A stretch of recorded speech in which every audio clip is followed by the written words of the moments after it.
Bem-vindo a todos ao curso da Pneumo Atual sobre a apneia obstrutiva do sono.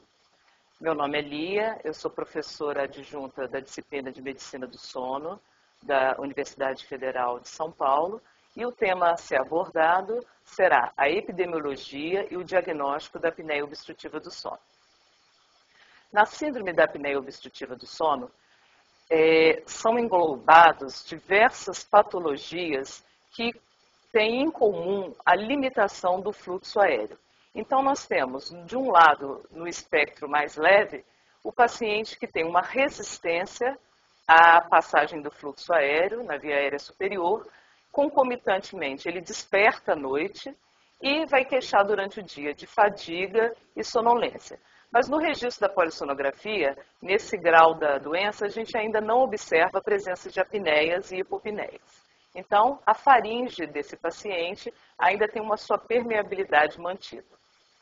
Com o progredir da síndrome, nós já podemos observar pacientes que têm uma redução na limitação do fluxo aéreo, com uma redução concomitante do calibre da via aérea superior. Então, no registro da polissonografia, a gente já começa a observar hipopneias. E no extremo, aquele indivíduo que tem uma oclusão completa da faringe, com cessação do fluxo aéreo, que é considerado a apneia obstrutiva do sono. Independente do grau da doença, nós temos o paciente, para ele sair do esforço, sair da obstrução da via aérea, ele faz um esforço respiratório. Com isso, ocorre uma hipoxemia e hipercapnia transitória durante a noite, levando uma ativação do sistema nervoso simpático e colaborando para as alterações cardiovasculares muito frequentes nessa síndrome. Além disso, o paciente, ele, na tentativa de sair da obstrução, ele desperta do sono, levando a uma fragmentação do sono e sonolência diurna excessiva, que é uma das comorbidades importantes, levando a risco de acidentes de trabalho e acidentes automobilísticos. Os despertares também contribuem para a ativação do sistema nervoso simpático e, junto com alterações de troca gasosa, são responsáveis pelas alterações cognitivas que a gente vê nesses pacientes. Bem, dentro da prevalência, existem vários estudos internacionais e um estudo feito aqui no Brasil, na cidade de São Paulo, sobre queixas de distúrbios do sono na população. A gente observa nessa segunda coluna, foi um inquérito feito em 1987 e na penúltima coluna em 1995. Nisso nós observamos que a prevalência do ronco está em torno de 21% a 19% nesses dois inquéritos, que corresponde ao que a gente vê na literatura internacional. Mas é interessante que nesse último levantamento feito em São Paulo, em 1995, a gente notou que acima de 40 anos, 36% dos homens e 24% das mulheres se queixam de ronco noturno. Mais propriamente, na síndrome da apneia do sono, os estudos de prevalência, existem vários, né? Como vocês podem notar na primeira coluna, os estudos estão listados de acordo com a ordem cronológica em diversos países, em que o número total de pacientes varia de 500 até 2.000 pacientes. Mas o grande problema nesses estudos de prevalência é que nem sempre todos esses indivíduos que foram solicitados respondem totalmente aos questionários ou fazem a polissonografia. Então, a perda amostral desses estudos é considerada grande, a técnica de realização de polissonografia também, e o ponto de corte da síndrome, que a literatura aceita mais que seja 5 eventos, acima de 5 eventos obstrutivos por hora de sono. Baseado nisso, como vocês podem observar, o primeiro estudo da Terry Young é o mais citado, que seria 2% das mulheres e 4% dos homens teriam a síndrome propriamente dita. E quando a gente fala síndrome, é considerando os sintomas da doença e também o registro polissonográfico, observando mais de 5 eventos por hora. Mas em outros estudos, como vocês veem, pontos de corte de 10, de 15 eventos, como esse último estudo da Índia, até uma prevalência de 7,5% dessa síndrome na população. Quando a gente foca um grupo populacional de risco, no caso aqui é um trabalho de Santos, aqui do Brasil, mostrando que, quando foi estudado motoristas de ônibus e trabalhadores de turnos simultaneamente, nesse grupo de indivíduos, a prevalência da doença chegou a 38%, ou seja, que já eram indivíduos de risco, ou seja, homens acima do peso, com hábitos de sono inadequados, então a prevalência da doença aumenta. E lembrando que nesses grupos de profissionais de riscos, motoristas, controladores de centrais, as consequências da síndrome podem ser danosas, né? O cochilo, a sonolência, levando a acidentes, comprometendo a vida de outras pessoas. Os fatores de risco dessa doença, né? Então, o próprio gênero, né? Já está bem estabelecido que o homem tem uma prevalência maior do que a mulher, na razão de 1,2% de chance a mais do que a mulher, e são explicados da seguinte forma. O homem teria mais predisposição à síndrome devido a uma distribuição da gordura maior na parte superior do corpo. A musculatura da faringe no sexo masculino é mais complacente, ou seja, mais suscetível ao colapso. Além de tudo, também apresentando uma maior resistência à passagem do fluxo aéreo. Uma das explicações seria o fator hormonal. A testosterona, ela colabora para diminuir o tônus muscular da faringe e favorecer também essa deposição de tecido adiposo na região cervical. Já a progesterona, como a gente sabe, é um estimulante do centro respiratório e também ela tem uma ação de potencializar o tônus da musculatura da faringe. Então, a mulher, até o estado pré-menopausal, ela estaria mais protegida dos eventos obstrutivos. Bem, quando chega a menopausa, a gente pode observar nessa tabela, comparando todos os estados da mulher, o estado pré-menopausa, pós-menopausa com reposição hormonal, ou pós-menopausa sem reposição hormonal, ela tem um risco cumulativo menor do que o homem em termos da síndrome. Então, sempre o homem é mais predisposto, até mesmo comparado com a mulher na menopausa. Mas como vocês podem observar na coluna do meio, uma mulher na pré-menopausa, ela tem um risco menor do que a mulher na pós-menopausa, então numa relação até 2 vezes mais, né, de 0,1 passa para 0,2, e quando essa mulher é submetida à reposição hormonal, esse risco cumulativo cai. Outro fator importante nessa síndrome é a idade. Então, o envelhecimento contribui para a maior prevalência da síndrome da apneia obstrutiva do sono. Então, nesse gráfico, no eixo do X, a gente pode observar a porcentagem de indivíduos com índice de apneia e hipopneia acima de 15 e no eixo do Y, as décadas, né? A gente vai notando que, com o passar da idade, vai aumentando a prevalência de portadores de índice de apneia acima de 15. Chega por volta dos 50 anos, 50, 60 anos, existe um platô, que não é bem estabelecido na literatura. Será que o idoso ele vai se acomodando aos períodos de hipoxemia, de fragmentação do sono e não tem tanta repercussão na saúde? Mas o que se acredita é que com a idade, a flacidez da musculatura, o ganho de peso, vai favorecendo as obstruções respiratórias à noite. Outro fator importante, além do gênero e da idade, é a obesidade. Tem vários estudos na literatura que já comprovam que quanto maior o índice de massa corpórea, maior o índice de apneia obstrutiva do sono, como a gente pode ver nesse diagrama, né? No eixo do X, o índice de apneia, e no eixo do Y, o ganho ponderal. Tem trabalhos até que citam que acima de 10% de ganho de peso corpóreo concorre com o aumento do índice de apneia de 32%. O oposto, quando o indivíduo é submetido a uma dieta, hoje em dia cirurgias bariátricas, em que ocorre uma redução do peso, em torno de uma equivalência de menos de 10% no peso corporal, corresponde a uma redução de 26% no índice de apneia e hipopneia. Então, é um fator concomitante, obesidade e apneia obstrutiva do sono. Dentre as medidas corpóreas, a circunferência cervical continua tendo uma relação estreita, uma correlação positiva, como a gente pode ver. O índice de apneia e hipopneia no eixo dos X e a circunferência cervical aumentando no eixo do Y. Então, elas têm um comportamento de correlação positiva. Então, é considerado uma das medidas de exame físico que tem valor preditivo maior. Juntando a clínica do paciente, então, o que eu vou apresentar agora são resultados de um consenso brasileiro, né, de diretrizes no diagnóstico e tratamento da apneia obstrutiva do sono, onde participaram várias sociedades envolvidas nessa patologia, ou seja, Associação Brasileira de Sono, Sociedade Brasileira de Pneumologia, Neurologia, Neurofisiologia, Otorrino, Pediatria. Então, nessas diretrizes, nós seguimos as evidências da literatura de nível mais alto.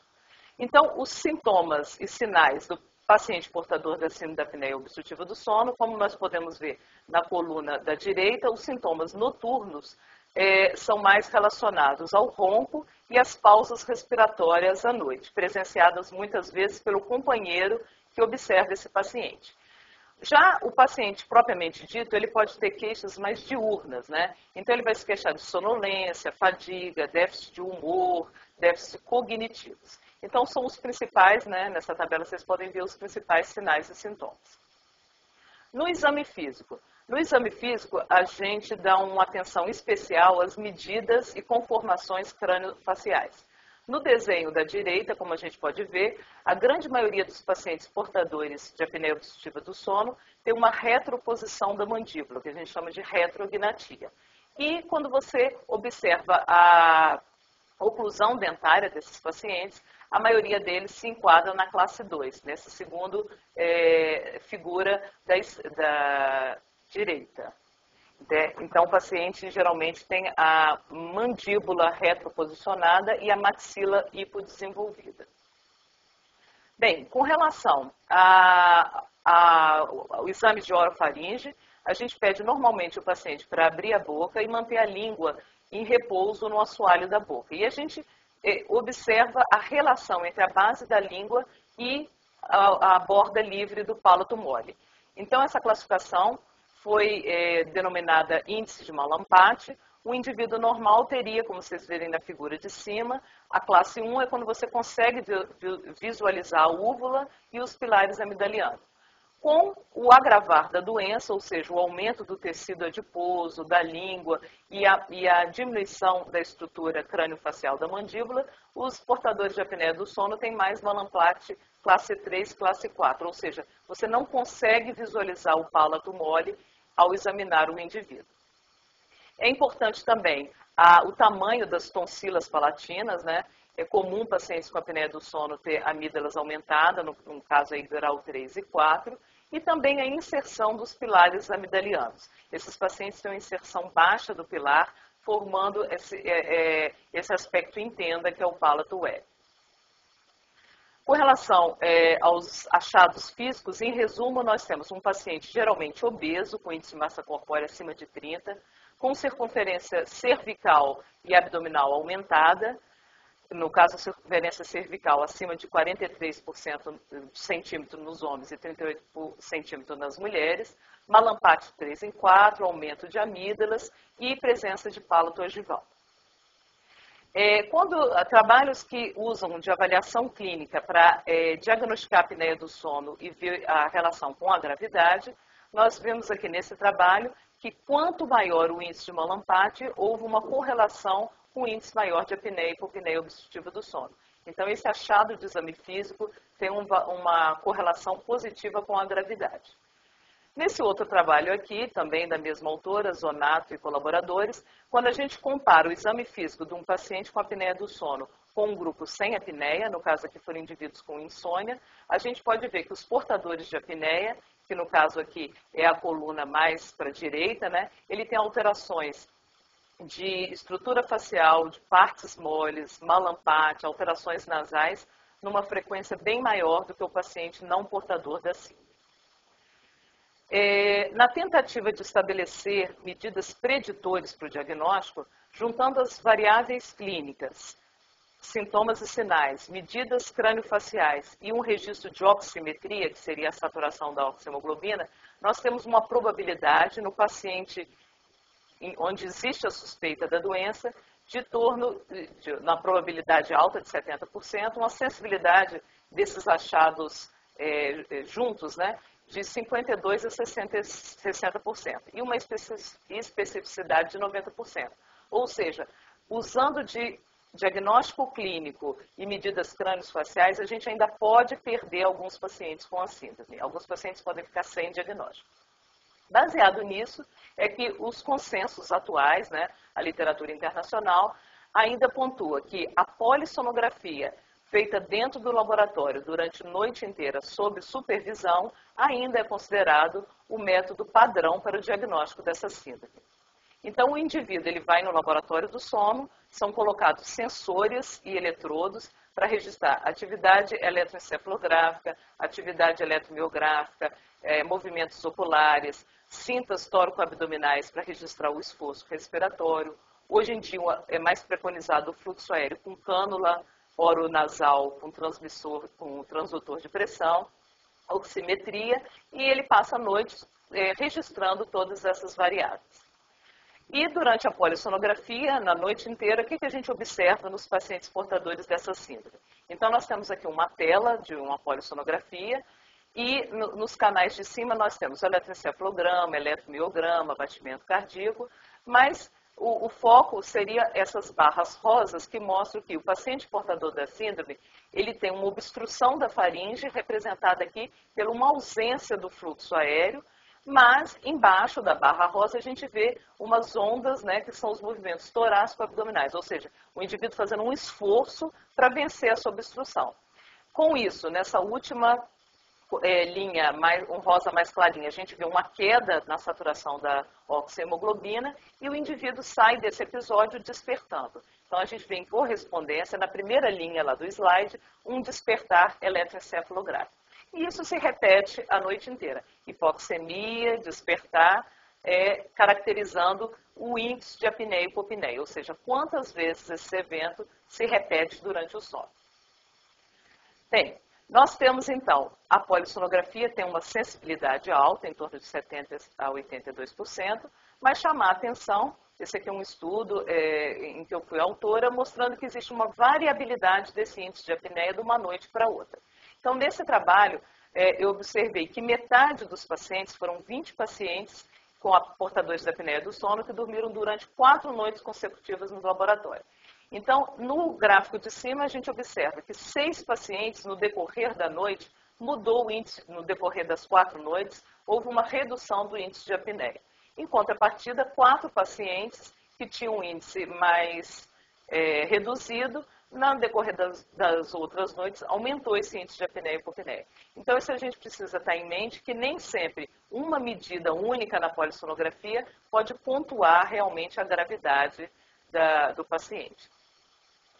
Bem, baseado no fato de que a polissonografia é um exame caro, que requer uma tecnologia avançada e que muitas vezes existem filas nos laboratórios para a realização desse exame, tem sido atualmente estudado a monitorização portátil tipo 3, ou seja, o registro das variáveis ventilatórias e cardíacas. Então, são aparelhinhos em que o paciente pode usar em casa.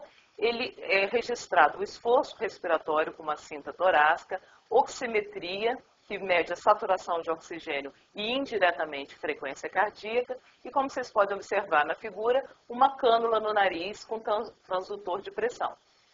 É um exame mais fácil, tranquilo, que a pessoa pode fazer no próprio domicílio e mais barato.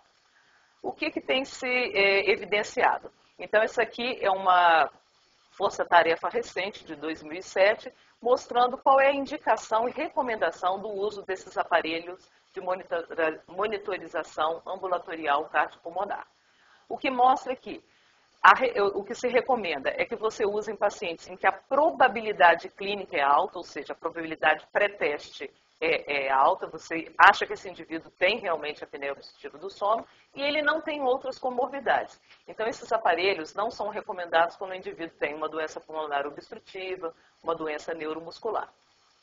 Deve ser feito por uma equipe treinada, então, quem faz o exame, quem analisa, deve ter familiaridade com o aparelho e na impossibilidade do paciente ir ao laboratório de sono por medidas de segurança ou de doença.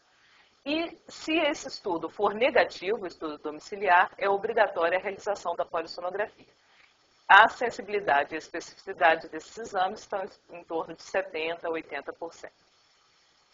Bem, concluindo, a abordagem do paciente portador da apneia obstrutiva do sono requer parâmetros clínicos e polissonográficos. Então, essa aqui é a recomendação da Classificação Internacional dos Distúrbios do Sono, publicada em 2005, que para você firmar o diagnóstico, você teria que ter o critério A mais B e o D que eu vou falar posteriormente. Então, o critério A é o seu paciente ter pelo menos um episódio, um sintoma clínico, ou seja, ele queixar de ronco, geralmente familiar, né? Ronco, a presença de pausas respiratórias ou uma sonolência que não possa ser explicada por uma outra causa. Então, basta ter um desses sintomas associado a um registro de polissonografia, revelando 5 ou mais eventos respiratórios obstrutivos por hora do sono. E entende-se por evento obstrutivo a apneia, a hipopneia ou o esforço respiratório levando a um despertar. Então, se registra mais de 5 por hora associado a um sintoma clínico, a gente teria o diagnóstico firmado. O critério D seria, além daqueles que eu falei, a ausência de outro distúrbio que leve a esses sintomas. Então, você tem que excluir alguma outra doença que possa estar falseando o diagnóstico.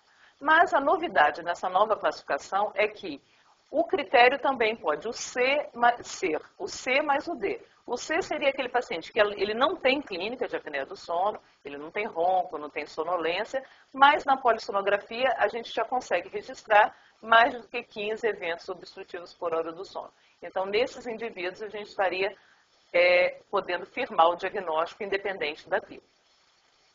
Então, estudos também futuros estão sendo evidenciados e analisados os marcadores genéticos na apneia obstrutiva do sono. Então, nós temos já duas evidências genéticas, a presença da ApoE4 e a enzima conversora, que são mais frequentes em pacientes portadores dessa síndrome.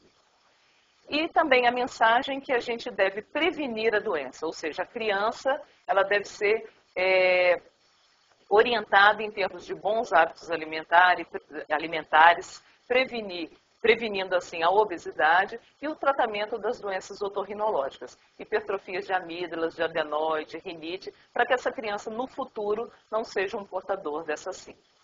Gostaria de agradecer a atenção. Obrigada.